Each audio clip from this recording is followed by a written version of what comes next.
बाळा, कोण म्हणतं तू हरला आहेस? कोण म्हणतं तुझं आयुष्य संपलंय? बाळा, जोपर्यंत तुझ्या श्वासावर माझं नाव कोरलेलं आहे तोपर्यंत तुझा पराभव होणं अशक्य आहे. आज तू ज्या शांततेत बसला आहेस ना, ती शांतता तुझा पराभव नाही, तर तुझ्या नशिबात येणाऱ्या मोठ्या वादळापूर्वीची ही स्तब्धता आहे. तुझे अश्रू पुस आणि माझे शब्द नीट ऐक. बाळा, मला आजही तुझा तो जुना चेहरा आठवतो, जेव्हा तू जगाच्या नियमांपासून लांब स्वतःच्याच एका सुंदर धुंदीत जगत होतास. तुझ्या डोळ्यात तेव्हा एक वेगळीच चमक होती. तुला कशाचीच तमा नव्हती. तू पाहिलेली ती स्वप्न, तुझे ते विचार, ती तुझी उडण्याची जिद्द, किती निरागस होतं ना सगळं. तुला वाटलं होतं की तू जसं प्रेम देशील तसंच तुला मिळेल. तुला वाटलं होतं की तुझं जग तुझ्या अटींवर चालेल. पण मग तुझ्या आयुष्यात असे काही वळण आले जिथे तुला मी सोडून आम्ही व्हावं लागलं. नवी नाती जोडली गेली, नव्या जबाबदाऱ्या खांद्यावर आल्या. तुला कळलंच नाही की तू स्वतःसाठी हसणं सोडून इतरांच्या समाधानासाठी कष्टाचा डोंगर कधी उचलू लागलास. तू स्वतःला विसरलास. तुझ्या त्या जुन्या स्वप्नांना तू एका कोपऱ्यात बांधून ठेवलंस. तू झटत राहिलास रात्रंदिवस फक्त दुसऱ्यांच्या सुखासाठी. स्वतःचं रक्त आटवत राहिलास. आणि अशातच काही लोक तुझ्या आयुष्यात आले. त्यांनी तुझ्या या निरागसतेचा, तुझ्या त्या त्यागाचा फायदा घेतला. तुझ्या भावनांचा त्यांनी फक्त एक खेळ मांडला. त्यांनी तुला वापरलं आणि जेव्हा त्यांचं काम झालं तेव्हा तुला एका मोडक्या जहाजासारखं वाऱ्यावर सोडून दिलं. ती व्यक्ती तर सहज निघून गेली, पण तुला वाटलं की तुझ्या आयुष्याचा अर्थच संपला. तू ज्या विश्वासावर घर बांधलं होतं तो पायाच कुणीतरी हलवून टाकला. आज तू विचारतोस ना, स्वामी, माझ्याच वाट्याला हे का? मी तर कुणाचं वाईट केलं नव्हतं. बाळा, हे तुझे भोग नव्हते, तर ही तुझी परीक्षा होती. ज्यांनी तुला सोडून दिलं त्यांना वाटतं की तू आता कधीच उभा राहणार नाहीस. पण त्यांना हे माहीत नाही की ज्याचा हात साक्षात मी धरलाय त्याला पाडण्याची ताकद या ब्रह्मांडात कुणाकडेच नाही. तू कुणासाठी जगतोयस? जर तू माझ्यासाठी जगतोयस तर तुला दुःखी राहण्याचा अधिकार कुणी दिला? ज्या स्वप्नांना तू मागे सोडलंस ती स्वप्न आजही तुझ्या वाट बघतायत. तू फक्त एक पाऊल उचल. तुला साथ द्यायला मी 1000 पावले पुढे येईन. ज्या व्यक्तीने तुला धोका दिला ती तुझ्या आयुष्यातून गेली नाही, तर मी तिला तुझ्या आयुष्यातून फेकून दिलं. कारण मला तुझं भविष्य सुरक्षित करायचं होतं.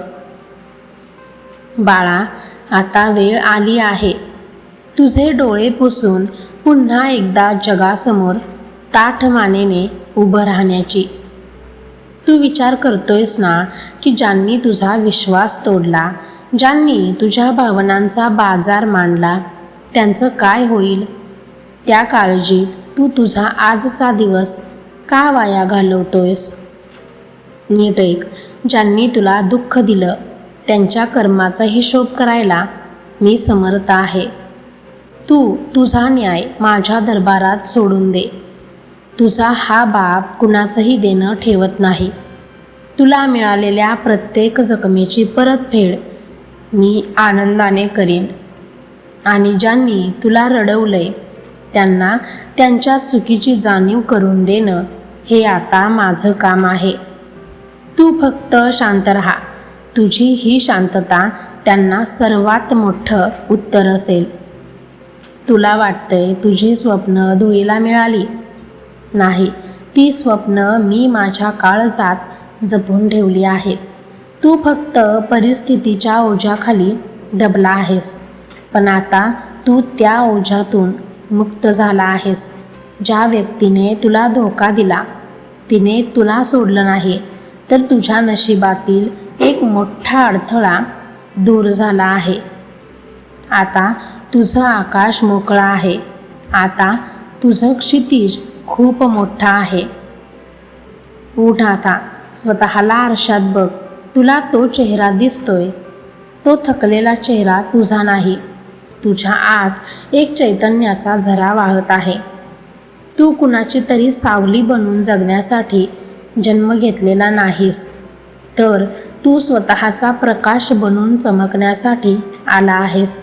आजपासून तुझी नवी ओळख सुरू होत आहे. तू फक्त कुणाचा तरी पिता, पत्नी, सून किंवा कुणाचा तरी मुलगा, नातू नाहीस. तू या स्वामींचा लाडका आहेस आणि एका राजाचा राजकुमार किंवा राजकुमारी आहेस. कधीच भिकाऱ्यासारखं आयुष्य जगायचं नाही. बाळा, तू जेव्हा एकटा असतोस तेव्हा तुला वाटतं की तुझा आवाज कुणी ऐकत नाही. वेडा आहेस तू. तुझ्या प्रत्येक हुंदक्याची स्पंदनं माझ्या हृदयापर्यंत पोहोचतात. तू जेव्हा रात्री रडताना स्वामी म्हणून मला साथ घालतोस, तेव्हा मी धावत येतो आणि तुझ्या डोक्यावरून हात फिरवतो. तुला तो स्पर्श जाणवत नसेल, कारण तुझं मन संशयाच्या जाळ्यात अडकलंय. पण आज विश्वास ठेव, तुझा हात मी धरलाय आणि एकदा मी हात धरला की समोर मृत्यू जरी आला तरी मी हात सोडत नाही. आता या क्षणापासून तू तुझ्या आयुष्याची नवी गाथा लिहिणार आहेस. त्या गाथेत दुःख नसेल, तर त्यात तुझा विजय असेल. तू पुन्हा एकदा त्याच उत्साहाने जगणार आहेस. तुझ्या चेहऱ्यावरचं ते निरागस हास्य मी पुन्हा खेचून आणणार आहे. ज्यांनी तुला हिणवलं तेच तुझ्या प्रगतीचं कौतुक करतील. ज्यांनी तुला नाकारलं तेच तुझी एक भेट घेण्यासाठी रांगेत उभे राहतील. हा माझा शब्द आहे. जा, आता मागे वळून बघू नकोस.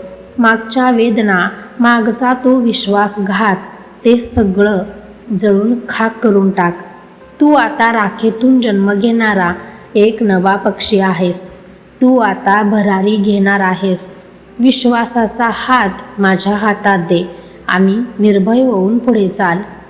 तुझ्या प्रत्येक संकटाशी लढायला तुझा हा समर्थ बाप उभा आहे. तुला काय हवंय? सुख, समाधान, शांती? हे सगळं तुझ्या चरणांशी लोळण घेईल. फक्त तू डगमगू नकोस. तू माझा आहेस आणि मी तुझा आहे. हे नातं जगातील सर्वात मोठं नातं आहे.